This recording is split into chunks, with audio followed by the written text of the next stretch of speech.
Hello दोस्तों, आज हम स्टार्ट करने जा रहे हैं यूनिट 3 जो कि फार्मास्यूटिकल इनऑर्गेनिक केमिस्ट्री है कि मोस्ट इम्पॉर्टेंट क्वेश्चन जो कि रिपीटेड होते हैं, उसका शॉर्ट टाइप आंसर जो होते हैं 2-2 नंबर के आते हैं, उनको आज हम देखेंगे कौन कौन से क्वेश्चन आ सकते हैं जो कि मोस्ट इम्पॉर्टेंट क्वेश्चन है। अगर आप इन क्वेश्चनों को अगर पढ़ लेंगे तो आपका 5 नंबर फिक्स है। चलो हम स्टार्ट करते हैं। पांचवी यूनिट है हमारा, क्या है इसका यूनिट का चैप्टर, इसका यूनिट का नाम है गैस्ट्रो इंटेस्टाइनल एजेंट। तो हम आपको पहले बता दें कि गैस्ट्रो इंटेस्टाइनल एजेंट होते क्या हैं, तो आपको उन एजेंट का नाम हम बताएंगे। हम आपको बता दें इस वीडियो में हम आज पढ़ेंगे एसिडिफायर्स क्या होते हैं, एंटी एसिड क्या होते हैं, कैथार्टिक्स क्या होते हैं, एंटी माइक्रोबियल एजेंट, साथ साथ सैनिटाइजर से क्या होते हैं, इनके सब के बारे में हम आपको बताएंगे, साथ साथ एग्जाम्पल बताएंगे। ठीक है, जो कि आपको दो नंबर क्वेश्चन आएंगे जो कि शॉर्ट टाइम है, तो आपका पूरा कर लेंगे तो आपको पूरा नंबर मिल जाएगा। चलो हम स्टार्ट करते हैं। तो गैस्ट्रोइंटेस्टाइनल एजेंट जिसे जीआईटी एजेंट भी कहा जाता है, तो इसकी हम बता दें परिभाषा क्या होती है। इट इज़ द सब्सटेंस, जो हमारे गैस्ट्रोइंटेस्टाइनल एजेंट होते हैं एक सब्सटेंस होते हैं जो फाउंड पाए जाते हैं गैस्ट्रोइंटेस्टाइनल ट्रैक्ट, गैस्ट्रोइंटेस्टाइनल ट्रैक्ट जिसे शॉर्टकट में जीआईटी गैस्ट्रोइंटेस्टाइनल ट्रैक्ट कहा जाता है। गैस्ट्रोइंटेस्टाइनल ट्रैक्ट वहाँ से कहा जाता है जो मुख से हमारे एनस तक का जो एक ट्यूब लाइक स्ट्रक्चर होती है, मुख हो गया, ओइसोफेगस हो गया, स्टोमच हो गया, स्मॉल इंटेस्टाइन, लार्ज इंटेस्टाइन, उसके बाद एनस, ये सभी एक ट्यूब लाइक स्ट्रक्चर होती है। इसी ट्यूब को उसे ही गैस्ट्रोइंटेस्टाइनल एजेंट कहते हैं और इसे गैस्ट्रोइंटेस्टाइनल ट्रैक्ट कहते हैं। ठीक है, तो इन्हें जब हम भोजन खाते हैं, भोजन खाने से लेकर एनस तक बाहर निकालने के तक जो क्रिया होती है, उसमें जो एलिमेंट जो एजेंट यूज होते हैं, हेल्प करते हैं डाइजेशन में अथवा एब्जॉर्प्शन में अथवा उस सिस्टम में कि हेल्प करते हैं, उस सिस्टम को फंक्शन में, उस सिस्टम के फंक्शन में हेल्प करते हैं, तो ऐसे एजेंट को हम गैस्ट्रोइंटेस्टाइनल एजेंट कहते हैं। ठीक है, तो हम देख लेते हैं गैस्ट्रोइंटेस्टाइनल एजेंट क्या होते हैं। तो इट इज सब्सटेंस होते हैं जो फाउंड होते हैं गैस्ट्रोइंटेस्टाइनल ट्रैक्ट, मतलब जो हमारी आहार नाल होती है उसे गैस्ट्रोइंटेस्टाइनल एजेंट कहते हैं। विच इन्वॉल्व होता है, क्या होती है इसमें इन्वॉल्व होता है डाइजेशन, जो कि इसके अंतर्गत आप खाते हैं तो डाइजेशन होता है फूड का, एंड एब्जॉर्प्शन होता है, मैकेनिज्म उसमें जो फंक्शन होता है वो होता है इन जीआईटी के अंतर्गत उसका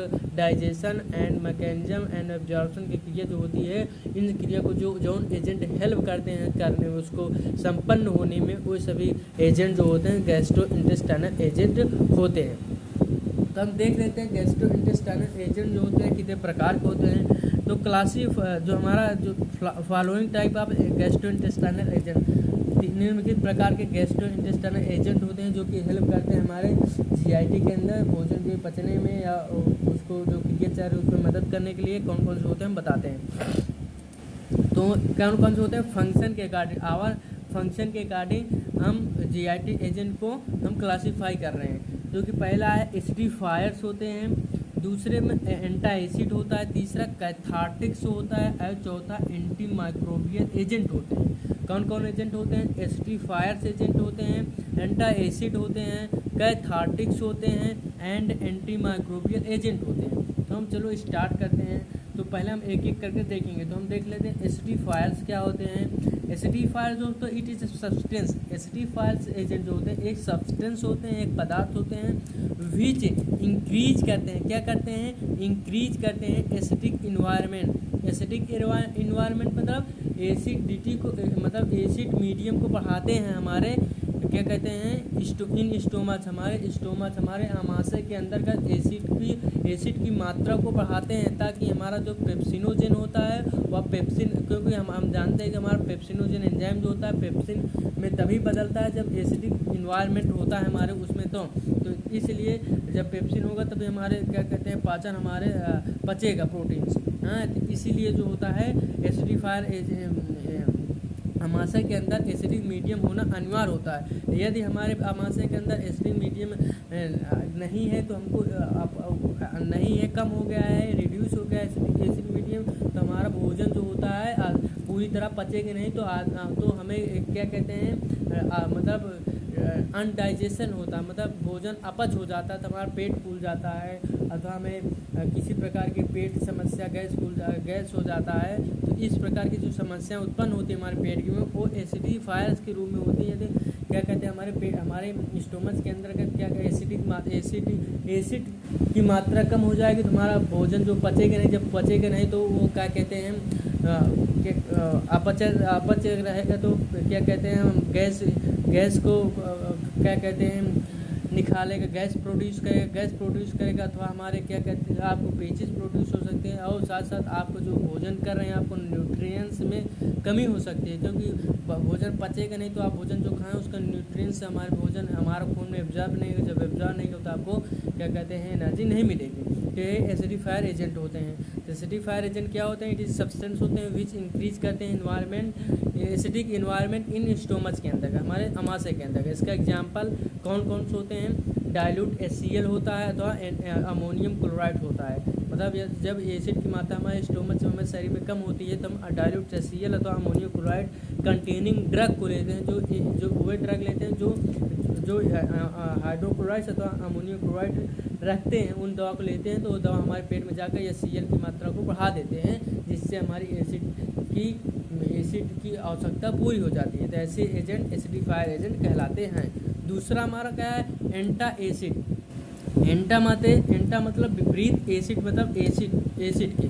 तो ऐसे सब्सटेंस होते हैं जो कि एसिडिफायर ऐसे सब्सटेंस होते हैं जो कि एसिडिटी को बढ़ाते हैं, एसिड की मात्रा को बढ़ाते हैं। लेकिन एंटा एसिड ऐसे सब्सटेंस होते हैं जो एसिड की को कम करते हैं। मान लीजिए जब एसिडिफायर एजेंट लिए और एसिडिफायर एजेंट आप ज़्यादा ले लिए तो आपके पेट के अंदर का एसिड मीडियम ज़्यादा हो जाएगा। जब एसिडिटी ज़्यादा हो जाएगी तो आपको डर हो सकता है कि जानते हैं एसिड जो होता है त्वचा को जला देता है, साथ साथ तो त्वचा जला देगा तो अमाशय की जो हमारे मेम्ब्रेन है और वाल है उसको भी जला सकता है। इसलिए हमको उसको रोकने के लिए, एसिडिटी की मात्रा को कम करने के लिए हमको फिर एंटा एसिड लेना पड़ता है। तो एंटा एसिड क्या उन सब्सटेंस होते हैं?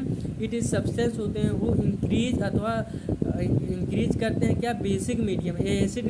एसिडिफायर जो होते हैं वह एसिड मीडियम को इंक्रीज करता है, जबकि ये एंटा एसिड जो होता है बेसिक मीडियम को इंक्रीज करता है अथवा न्यूट्रलाइज करता है एसिड मीडियम को इन स्टोमच, अथवा जो हमारा एसिडिटी हो इसको एसिड मीडियम को कम करता है एंटा एसिड, ठीक है। उसके सेक्रेशन को बंद करता है, अथवा क्या कहते हैं HCl जो है उसको क्या कहते हैं एंटा एसिड। जैसे एंटा एसिड का एग्जांपल जैसे यह सेक्रेट हाइड्रोजन एच आयन ज़्यादा सेक्रेट हो रहा है तो एच आयन यह सेक्रेट करके हाइड्रोजन H2O में बदल देगा, ताकि जिससे जल हो जाएगा। जल न्यूट्रलाइज कर देता है। जल जो होता है बेसिक क्या कहते हैं न्यूट्रल मीडियम होता है, जो कि न एसिड होता है न बेसिक होता है, वह दोनों को क्या कहते हैं कम करता है, ठीक है। तो हम अब देख लेते हैं इसका एग्जांपल एंटा एसिड का सोडियम बाइकार्बोनेट। क्या होता है? सोडियम बाइकार्बोनेट एंटा एसिड का एग्जांपल होता है। इसका फार्मूला NaHCO3 होता है। सोडियम बाइकार्बोनेट एंटा एसिड के एग्जांपल। और क्या होता है? एल्यूमिनियम हाइड्रोक्साइड जेल होता है। एल्यूमिनियम हाइड्रोक्साइड जेल जो होता है एक एंटा एसिड होता है। इसका एग्जांपल एल्यूमिनियम हाइड्रोक्साइड जेल का फार्मूला होता है AlOH3 होता है, ठीक दोस्तों। उसके बाद हम देख लेते हैं मैग्नीशियम हाइड्रोक्साइड मिक्सचर। 3 एग्जांपल होते हैं कैथार्टिक से। कौन कौन होते हैं? Sodium bicarbonate, aluminium hydroxide gel and magnesium hydroxide mixture होता है, ठीक है। अब हम देख लेते हैं कैथार्टिक्स क्या होते हैं। तो हम बता दें दोस्तों कैथार्टिक्स वे होते हैं, कैथार्टिक्स से सब्सटेंस होते हैं हु माने जो यूज होते हैं for the treatment of constipation. ऐसे सब्सटेंस होते हैं जो कि यूज होते हैं treatment of constipation. Treatment of constipation का मतलब दोस्तों कॉन्स्टिपेशन वे होता है, आपको नहीं पता तो हम बता दे रहे हैं कॉन्स्टिपेशन क्या होता है। जब आप कोई खाते हैं आपके शरीर में, मतलब जब आपका जो फीसेस होता है, फाइसेस या फैकुल, मतलब जो आपका डाइजेस्ट पदार्थ होता है, जो डाइजेशन के बाद जो हमारा वेस्ट प्रोडक्ट हमारे शरीर के अंतर्गत बचता है इंटेस्टाइन के अंतर्गत, वे जो होता है कि ठोस हो गया है और जम गया है हमारे इंटेस्टाइन में, वो बाहर नहीं निकल पा रहा है, जिससे हमारे इंटेस्टाइनल के अंतर्गत क्या कहते हैं वो सड़ रहा है, अथवा पेट गैस की आपको प्रॉब्लम हो सकती है, वह बाहर नहीं निकल पा रहा है। आप फोर्सफुल अगर आप कुछ इलोक्यूएशन करना होता है, इल्यूएशन करना होता है, तब भी आप फोर्स लगाना पड़ रहा है, फिर भी नहीं निकल रहा है, तो आपको ऐसे कंडीशन में आपको कैथार्टिक्स लेना होगा। कैथार्टिक्स ऐसे सब्सटेंस होते हैं जो कि आपको कॉन्स्टिपेशन मतलब जो आप ठोस पदार्थ हो गया आपका feces after waste product digestion के बाद उसको बाहर निकालने के लिए मदद करता है, ठीक है, उसको बाहर निकाल देता है। अगर इंटेस्टाइन में जम गया है तो आप अगर कैथार्टिक्स लेंगे तो आपको क्या कहते हैं बाहर निकाल देंगे। यदि आपको हम अगर समझाएं हिंदी में, अगर आपको 2-4 दिन से अगर लैट्रिन नहीं हो रही है तो आप अगर कैथार्टिक्स ले लेंगे तो आपको लैट्रिन हो जाएगी, क्योंकि इसलिए नहीं हुआ कि आपको जो वेस्ट प्रोडक्ट है जो वो है हमारा इंटेस्टाइन में जम गया वो बाहर नहीं निकल पा रहा है, आप फोर्स लगा रहे हैं बाहर निकलने के लिए फिर भी नहीं निकल रहा है, तो इस कंडीशन आपको कैथार्टिक्स लेना पड़ेगा। कैथार्टिक्स जो होता है वह उसको बाहर निकालने में मदद करता है। कैसे करता है? वह जो होता है या तो उसकी जो हमारा बेस्ट प्रोडक्ट है उसकी मात्रा को ढेर, तो ये क्या करता है वह मात्रा को बढ़ा देता है। जब मात्रा बढ़ जाएगी तो क्या होगा? प्रेशर बढ़ जाएगा। जब लोड ज़्यादा होगा तो प्रेशर के दबाव से बाहर निकल जाएगा आसानी पूर्वक। एक इस तरह वर्क करता है। दूसरा करता है इम्यूलेंट, मतलब वह जहाँ हमारा फीकस जमा होता है वेस्ट प्रोडक्ट डाइजेशन का, वहाँ पर क्या करता है इम्यूलेंट लिपिड का अथवा वाटर का सेक्रेशन कर देता है, जिससे वहाँ की लेयर जो होती है मुलायम हो जाती है और जिससे कि वह आप तरफ फोर्स लगाते हो वह बाहर सरक कर बाहर निकल जाता है। तो ऐसे हमारा कैथार्टिक्स हेल्प करता है दी कॉन्स्टिपेशन में। ठीक दोस्तों, एग्जाम्पल कैथार्टिक्स का होता है। कैथार्टिक्स का एग्जाम्पल जो होता है दोस्तों मैग्नीशियम सल्फेट होता है, सोडियम आर्थोफॉस्फेट का फार्मूला होता है Na2HPO4 एंड कीओलेंस होता है। कीओलेंस दोस्तों क्या होता है? चीनी मिट्टी होती है। क्या होती है? चीनी मिट्टी। यह क्या करता है? चीनी मिट्टी होती है, या भी कैथार्टिक शुरू में यूज होता है। अब हमारा पांचवा है एंटी माइक्रोबियल एजेंट। हम देख लेते हैं एंटी माइक्रोबियल एजेंट क्या होता है। तो इट इज ए सब्सटेंस। क्या होता है एंटी माइक्रोबियल एजेंट? क्या होते हैं? इट इज ए सब्सटेंस होते हैं विच इनविट माने रोकते हैं अथवा डिस्ट्रॉय खत्म करते हैं, नष्ट करते हैं दी ग्रोथ माने विकास को माइक्रोबियल ऑर्गेनिज्म। माइक्रो मतलब सूक्ष्म, ऑर्गेनिज्म मतलब जीव, अथवा स्पेशली पैथोजन माइक्रोब। जो पैथोजन मतलब पैथो मतलब जो रोग, जेन मतलब जनरेट करते हैं, पैथो वे माइक्रोब जो रोग को जनरेट करते हैं उन सभी को या इन्विट करते हैं तो नष्ट करते हैं माइक्रोबियल एजेंट। तो आप क्या कहेंगे? It is substance which InvIT and destroy करते हैं ग्रोथ ऑफ माइक्रोबियल एजेंट अथवा स्पेशलाइज पैथोजन की ग्रोथ को इन्वेट करते हैं, रोकते हैं और उसको नष्ट करते हैं। ऐसे एजेंट जो होते हैं एंटी माइक्रोबियल एजेंट कहलाते हैं। तो हम दोस्तों एंटी माइक्रोबियल एजेंट को हम फर्दर क्लासीफाई कर सकते हैं ऑन दी फंक्शन के आधार पर। तो क्लासीफाई जैसे कि एंटी माइक्रोबियल एजेंट आप जाने एंटी माइक्रोबियल एजेंट होते हैं अगर आप उस किसी भी पैथोजन अथवा माइक्रो ऑर्गेनिज्म को क्या करते हैं? नष्ट करते हैं। अगर आप उसको लेंगे तो वहाँ पर नष्ट कर देंगे, उसको ख़त्म कर देंगे, ठीक है, आपके सरफेस पर। तो इसको क्लासीफाई करते हैं फंक्शन के आधार पर। तो पहला है एंटीसेप्टिक्स। तो एंटीसेप्टिक्स दोस्तों क्या होते हैं? इट इज एजेंट होते हैं जो किल करते हैं, इन्विट करते हैं the growth of micro organism. उसी तरह यह भी क्या कहते हैं? किल करता है तो इन्विट करता है ग्रोथ ऑफ माइक्रोबियल एजेंट का, बट इन लिविंग थिंग्स। मतलब लिविंग थिंग्स मतलब अगर हम लोग अपने हाथ पैर कहीं भी लगाएंगे, अगर जो क्रीम लगाते हैं तो वो क्रीम जो होती है एंटीसेप्टिक्स होती है, वह पैथोजन अथवा एंटी माइक्रोबियल एजेंट से हमारी क्या कहते हैं सुरक्षा रक्षा करती है। अगर एंटी माइक्रोबियल एजेंट वहाँ होंगे तो नष्ट भी हो जाएंगे। तो ऐसे एजेंट जो होता है वह एंटीसेप्टिक्स होते हैं। लेकिन कुछ एजेंट होते हैं जो निर्जीव के ऊपर लगाए जाते हैं, निर्जीव सरफेस पर। जैसे कि अगर हम बात करें आपको सैनिटाइजर, मतलब आपको क्या कहते हैं आपको साफ़ करना है, आपकी कोई कैंची साफ़ करना है, अगर जो नाई जो होता है अपनी कैंची को यूज़ करता है सभी के ऊपर, तो कैंची निर्जीव उसको साफ़ करने के लिए क्या करता है? माइक्रोबियल और ऑर्गेनिज्म से बचाने के लिए उसको भी क्या करता है? धोता है, मतलब उसको क्लीन करता है। तो उसमें जो एजेंट होते हैं वो दूसरे एजेंट होते हैं। और साथ साथ जैसे आप क्या कहते हैं यूज करें, जैसे इस समय आप क्लीनिंग करते हैं, फर्श को क्लीन करते हैं, एंड क्या कहते हैं, आप अपने टॉयलेट को क्लीन करते हैं तो उसमें माइक्रो ऑर्गेनिक, उसमें जो यूज होते हैं दूसरे होते हैं, लेकिन एंटी माइक्रोबियल एजेंट होते हैं, लेकिन वो नॉन लिविंग के ऊपर यूज करे जाते हैं, तो उसे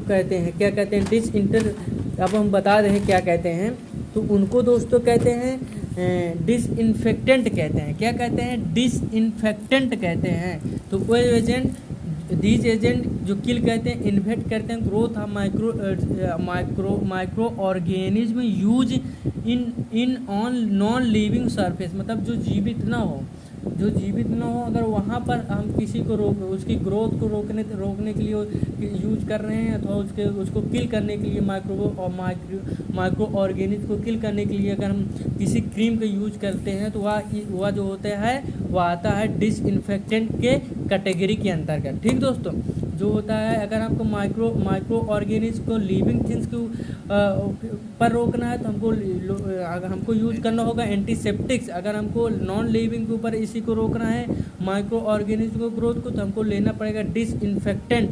ठीक दोस्तों, एग्जाम्पल देख लीजिए।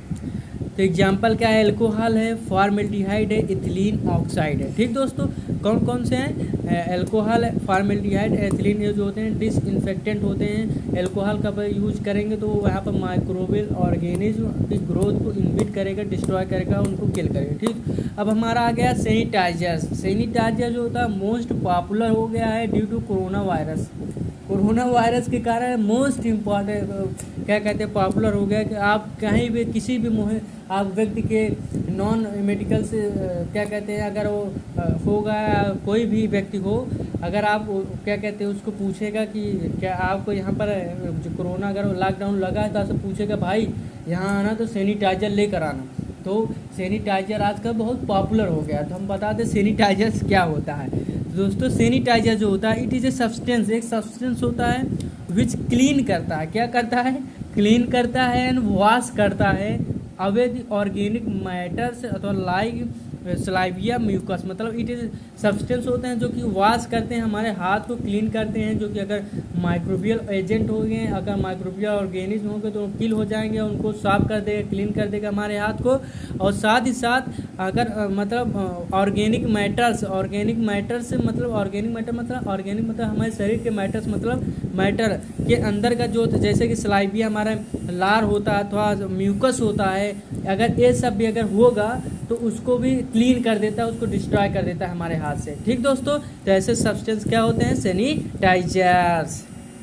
तो एग्जाम्पल इसका क्या होता है? एल्कोहल, जो इसका एग्जाम्पल है वही सेम इसका एग्जाम्पल है। एल्कोहल एंड फॉर्मेल्डिहाइड का फार्मूला HCHO होता है, एल्डिहाइड एल्कोहल CH3OH होता है। तो ये एग्जाम्पल जो होता है सैनिटाइजर से डिसइंफेक्टेंट एंड एंटीसेप्टिक्स में क्या क्या अंतर होता है, आपको बढ़िया सी वीडियो में आपको पता चल गया होगा। क्या होता है? एंटीसेप्टिक्स जो वहाँ यूज किया जाता है लिविंग सरफेस के ऊपर माइक्रोबियल एजेंट को डिस्ट्रॉय तो किल करने के लिए यूज किया जाता है। डिसइंफेक्टेंट को माइक्रोबियल एजेंट को माइक्रोबियल ऑर्गेनिज को ग्रोथ को रोकने के लिए वह यूज किया जाता है नॉन लिविंग सरफेस पर। एंड सैनिटाइजर यूज किया जाता है तो क्लीनिंग है, वॉशिंग ऑफ हैंड्स, अथवा जहाँ पे यूज किया क्लीनिंग के लिए यूज किया जाता है, अथवा जो हमारे ऑर्गेनिक मैटर है उसको भी क्लीन करता है। ठीक दोस्तों, तो हम आज हम आपको एक क्या कहते हैं प्रैक्टिकल कराएंगे कि अगर आपको मार्केट में जो होता है सैनिटाइजर जो होता है आजकल बहुत मोर अवेलेबल हैं, तो आप कैसे जानेंगे कि हमारे सैनिटाइजर जो हम खरीद कर मार्केट से लाए हैं वो हमारा सैनिटाइजर ओरिजिनल है। ठीक है, तो क्योंकि आजकल डुप्लीकेट बनने लगे हैं ओरिजिनल, और आपको पैसा ले लिया जाएगा, आपका काम नहीं होगा। तो हम चलो स्टार्ट करते हैं, आपको बताते हैं कि कैसे पहचानेंगे सैनिटाइजर ओरिजिनल है कि नहीं। तो देखिए, हमने एक ओरिजिनल सैनिटाइजर लेकर आए हैं, ये ओरिजिनल सैनिटाइजर है। अब हम इसकी पहचान कैसे करेंगे कि ये ओरिजिनल है, लोकल है। तो हम इसको खोलेंगे, ढक्कन को खोलिए, ऐसे खोलेंगे ढक्कन को, और इसको क्या कहते हैं दोस्तों, ढक्कन खोलने के बाद हम इसको थोड़ा क्या कहते हैं इसमें अड़ा देंगे, सरफेस पर उकर ले रहे हैं, सरफेस पर ऐसे हम अड़ा दिए। अब इसी सैनिटाइजर माचिस से जलाएंगे तो यह देखो जल रहा है दोस्तों, यह जल रहा है, देखिए ये जल रहा है, ये आग है। तो अगर वो जलेगा तो जान लीजिए हमारा ओरिजिनल सैनिटाइजर है, क्योंकि इसके अंदर का एल्कोहल पाया जाता है। जान लीजिए सैनिटाइजर एल्कोहल से बनता है, तो एल्कोहल पाया जाएगा तो वो जलेगा, तो इसके मतलब इसमें एल्कोहल है, और जो एल्कोहल है तो शुद्ध हमारा सैनिटाइजर होता है। तो ये देख लिए हमारा शुद्ध सैनिटाइजर है, इसलिए जल रहा है। अगर जितना इसमें एल्कोहल होगा उतनी देर तक जलेगा। उसके बाद एल्कोहल जल जाएगा, उसके बाद जो लिक्विड बचेगा, अभी आप देखेंगे इसमें लिक्विड बचेगा, वह लिक्विड हमारा ग्लिसरीन होता है और वाटर होता है। ठीक दोस्तों, एल्कोहल देखिए अब सब जल गया, और जो बचा हुआ है लिक्विड है, देखिए ये लिक्विड है, या ये लिक्विड है, ये जो होता है हमारा ग्लिसरीन है और क्या कहते हैं वाटर है। ठीक दोस्तों, तो आप शुद्ध सैनिटाइजर का एक्सपेरिमेंट कर सकते हैं, जो कि वर्जिन है या लोकल है, क्योंकि पैसा आप खरीद के लाते हैं, अगर लोकल दे दिया जाएगा तो आपका यूज नहीं होगा, आप जिस उद्देश्य से पर्पज़ से ले आए हैं आपका पर्पज़ पूरा नहीं होगा। तो ठीक दोस्तों, आप पढ़ते रहिए। ओके।